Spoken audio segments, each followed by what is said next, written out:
Thank you, Madam Speaker. I thank the gentleman for yielding and for his exceptional leadership in the national security of our country. My colleagues, for 3 days and nights, more than 350 members of Congress have come to the floor to speak their conscience about the war in Iraq and the President's escalation proposal. I commend my colleagues on both sides of the aisle for the tenor, for the most part, and the substance of their remarks. There is one proposition on which we can all agree. Our troops have performed excellently in Iraq.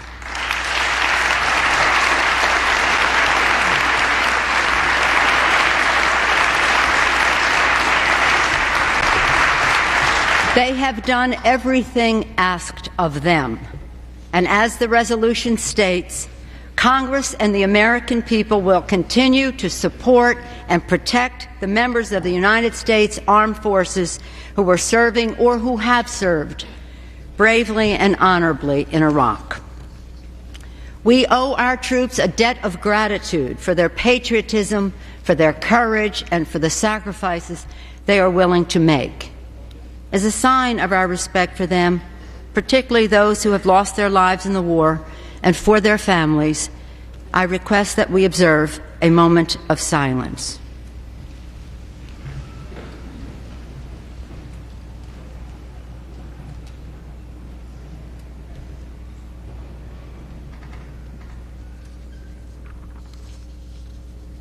We owe our troops a course of action in Iraq that is worthy of their sacrifice.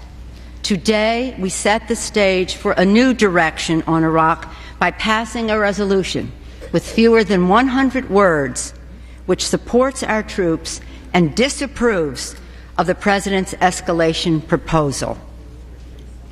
Instead, Democrats have proposed a different course of action to the President. Over and over again, we have suggested a different plan. 1 year ago, Leader Harry Reid and I stood with House and Senate Democrats to propose our agenda for real security, to project our power and our values to protect the American people. Consistent with our real security agenda, Democrats have sent the President 4 letters, starting in July and the most recent one, the end of January, urging him to adopt a strategy for success containing these elements: change of mission, redeployment of troops, building of political consensus, engaging in diplomacy, reform of Reconstruction, and a refocus on the war on terror. In terms of changing the mission, U.S. forces in Iraq must be transitioned from combat to training of Iraqi forces, real counterterrorism activities, force protection, and logistics. A shift in mission will allow the number of U.S. troops in Iraq to be reduced, diminishing their presence in the daily lives of Iraqis and minimizing the chances of these troops being caught in the crossfire between rival Iraqi factions. Ending the emphasis on a combat mission will allow the phased redeployment of our forces from Iraq beginning within the next 4 to 6 months. Declining troop levels will require fewer bases, and none of them will need to be permanent, consistent with legislation introduced and passed by this House by Congresswoman Barbara Lee and also introduced by Congressman David Price.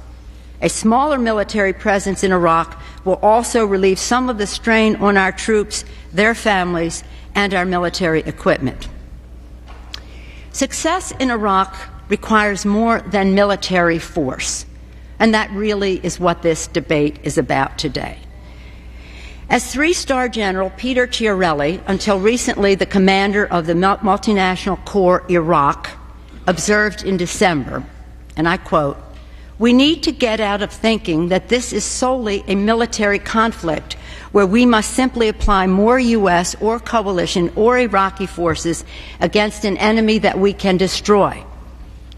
All our nation's strengths, diplomatic, economic, political, must be leveraged to help the Iraqis find their way through this process."